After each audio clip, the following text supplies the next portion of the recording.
오늘도 하나님의 은혜 가운데 승리하는 귀한 날 되기를 축복드립니다. 새벽 이런 시간에 항상 나오느라고 고생이 많으십니다. 오늘 본문 말씀은 앞에 있는 부분하고 아주 밀접하게 연결이 되어 있습니다. 앞에 부분은 그 유다 총독들이 이들이 성전을 건축을 재개하는데 성곽을 다시 쌓는데 이래도 됩니까? 라고 조서를 보냈고 6절은 그 조서에 대한 답변이에요.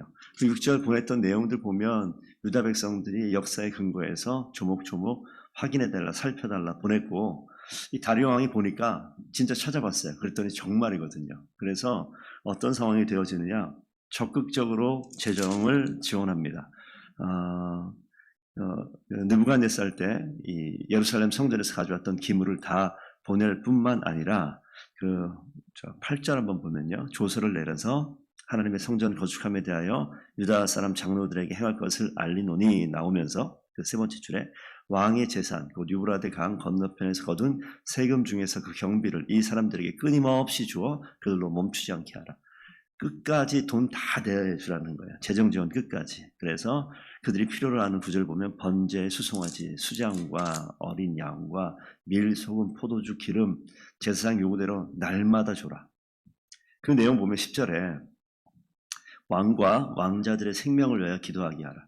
약간 의도가 조금 심상치 않습니다만 끝까지 지원해서 성전 완공하게 하고 그들이 드리는 이 제사, 유대인들의 우리 예배인데 거기에 들어가는 모든 것들 필요한 대로 다 지원하라고 얘기하죠. 그러면서 그들의 하나님께 이 내용을 보면 이 다리오 왕이 그 자신들의 역사를 살펴보면서 고레스로부터 진행되어졌던 그 자기의 조상들, 역대 왕들이 인정했던 하나님에 대해서 감동이 되었지 않았을까라는 생각이 있습니다. 그리고 여기 보면 왕과 왕자들, 그러니까 자신과 자신의 자손들의 생명을 위하여. 근데 하나님이 참 신기하죠. 그 이방 사람이 자신들의 필요를 채우기 위해서 한 거예요. 그런데 이것이 어떻게 되냐면 성전을 건축하게 되어지는. 그러니까 이것이 이제 하나님의 섭리가 그렇습니다. 하나님의 일하는 방법은 설명이 안 되잖아요. 이게 다리오가 개종을 해서 하나님을 섬긴 것도 아니고 그저 그 역사의 흔적을 살펴봤을 뿐인데 오늘 이런 선택을 하고 있습니다. 안전 보장하죠. 전폭적으로 지원하죠. 기도 요청합니다. 그리고 선지자들이 건면했던 모든 것들을 다 수용하는 장면으로 등장을 해요. 그래서 오늘 13절부터 읽었던 본문 보면 성전이 봉헌이라는 것이 이제 완공되어서 하나님께 올려드리는 장면이 나오고 이 흐름을 그 5장부터 보면 이 귀환한 이스라엘 백성들이 제일 먼저 했던 것은 번제, 예배 드렸던 거예요. 그리고 성전의 기초를 쌓으면서 거기에는 그 예전에 솔로몬의 성전을 봤던 이 나이 많은 사람들은 그 아쉽잖아요. 안타까운 통곡의 소리가 있고 이 성전을 처음 보는 그러한 사람들도 있었는데 하나님이 임재하는 성전이 만들어지는 것을 감격해서 즐거워하는 소리가 있어요.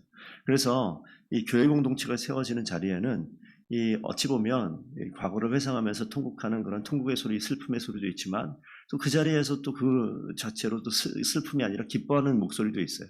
이런 것들이 하나가 돼서 어우러지는데 성경 자세히 보면 그 뒤에 뭐라고 나오냐면 그 소리를 분간하지 못했다고 얘기해요. 이 슬픔인지 기쁨인지 분간하지 못하는 어쨌든 큰 함성으로 모이는 교회를 생각해 보면 교회가 그런 겁니다. 교회 가운데는 어떤 과거의 어떤 신앙의 모습이라든지 자신의 경험했던 것들 때문에 통곡하는 소리도 있어요. 기쁨의 소리도 있어요. 교회는 참 다양한 소리가 있는 것 같아요. 그런데 멀리서 보면 이 교회의 그 모든 소리가 하나로 어우러져서 하나님의 나라가 완성되어지는 것들이 그 가운데 있지 않을까라는 생각이 듭니다. 그러니까 번제하는 가운데 성전의 기초를 놓는 가운데 교회가 하나 되어지는데 이 성전이 지금 봉헌했다고 했잖아요. 완공이 됩니다. 성전이 완공되어지는 이 성전은 뭔지 여기 지금 언급하지 않지만 열왕기상 이런 데 보면 솔로몬이 성전 봉헌식 하면서 여기는 지금 숫자를 세면 720마리의 짐승을 712마리겠군요. 이 짐승을 드리는데 솔로몬이 드렸던 거에 거의 한 200분의 1밖에 안 된다고 그래요. 솔로몬 성전 봉헌할 때.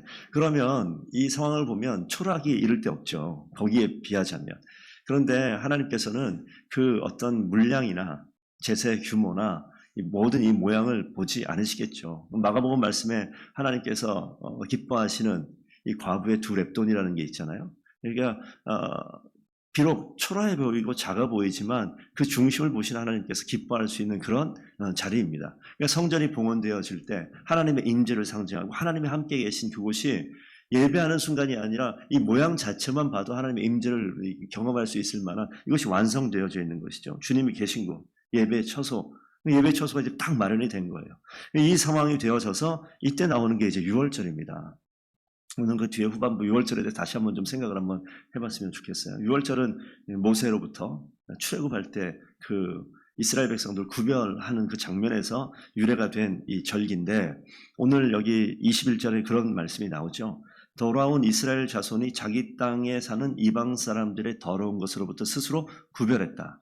6월절이 구별하는 그런 의미지 않습니까? 어린 양의 피로 문설주에 발라서 여기는 구별된 가정이다라는 것을 드러냈던 것처럼 이스라엘 백성들이 그 70여 년간의 유다 백성의 그 포로 기간들, 북쪽 이스라엘 같은 경우는 뭐 200년 같은 가량의 그 기간 동안에 많은 것들이 섞였을 거예요.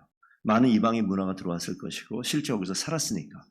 그럼에도 불구하고 이 자리로 돌아올 때는 어쨌든 70년 그 이상의 시간 동안에 머물러 있던 자기의 터전을 내려놓고 하나님의 주신 말씀의 명령에 따라서 예루살렘을 다시 한번 성전을 회복하는 그 자리에 나아갔던 사람들은 많은 걸 포기하고 구별했던 사람들입니다. 그리고 이방의 문화도 포기했을 것이고 하나님이 약속하신 그걸 따라서 왔을 때는 수많은 손해를 감내하고 왔었을 겁니다. 21절 말씀이 그거예요. 이방의 더러운 것들로부터 스스로 구별한 자들이 드리는 것이 6월절 절기죠. 예배죠. 그리고 뒤에 보면 맨 마지막 27절 맨 마지막 줄에 이스라엘 하나님 여호와를 찾는 자들 이렇게 나와 있습니다. 구별된 여호와를 찾는 자들을 모아놓은 것이 6월절 이 절기를 지키는 자리였어요. 그래서 번제를 통해서 이 구별된 자들이 사실 이 자리에 왔지 않습니까? 그들이 제일 먼저 한 것은 우리를 그 자리까지 인도하신 하나님을 찾는 예배였었고 하나님의 임재를 늘 갈구하고 사모하며 성전의 기초를 놓았고 성전이 봉헌되어졌습니다. 하나님이 여기까지 인도하셨군요. 우리를 살리셨군요. 구별하셨군요. 우리가 주님을 찾는데 주님께서 드디어 하나님의 일을 하셨군요. 이들은 온몸으로 경험했어요. 그 자리에 갔을 때 녹록지 않았습니다. 방해하는 것도 있었고 심지어 성전의 기초를 내렸음에도 불구하고 완공하지 못하고 멈춰버렸어요. 하나님이 도와주시고 학계를 스가랴를 보내서 성전을 건축하기를 독려하고 그 힘을 다해서 애쓰는데 이게 긴가민가 했겠죠.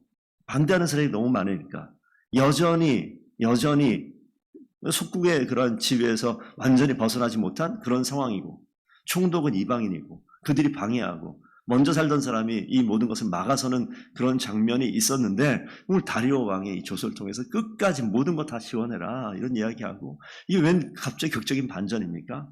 하나님께서 우리를 구별되어 이 자리에 있을 때 하나님께서 일하시는구나. 하나님을 찾는 자를 하나님께서 반드시 사용하시는구나 라고 고백하는 이 모습이 오늘 6월절의 모습입니다.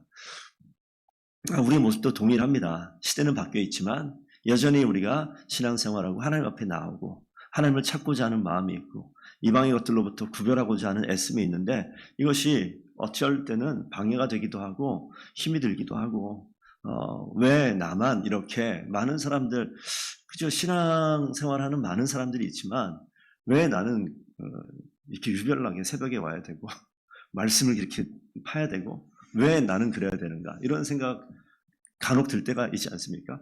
왜 다들 그냥 편하게 있고 주일날만 오면 되는데 왜 나는 이것도 해야 되고 저것도 해야 되고 하나님께서 이 에스라서에서 기록되어 있는 이 귀환하는 이 자리에 많이 오지 않았어요. 우리 앞에서 봤지만 많이 오지 않았어요.